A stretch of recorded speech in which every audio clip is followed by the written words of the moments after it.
अदानीबद्दल बोलताना शरद पवार यांनी एक मोठं विधान केलंय। मित्रपक्षांचा विरोध असला तरी ते जे योग्य असेल ते योग्य नाही, तिकडे सत्तेचा गैरवापर करणार नाही असं शरद पवारांनी म्हटलंय। चुकीच्या गोष्टी केल्या असतील तर किंमत चुकवावी लागेल असंही पवारांनी म्हटलेलं आहे। अदानीबद्दल बोलताना शरद पवारांनी आता मोठं विधान केलेलं आहे। मित्रपक्षांचा विरोध असला तरी जे योग्य असेल ते योग्य नाही, ते तिकडे सत्तेचा गैरवापर करणार नाहीत असं शरद पवारांनी म्हटलं।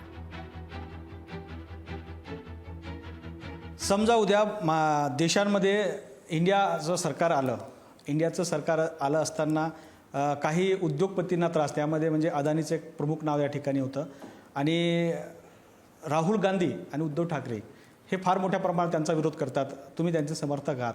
अशा परिस्थितीमध्ये तुम्ही काय भूमिका घेणार? कारण हे दोन विरोधक असे आहेत की ते विरोध करतात।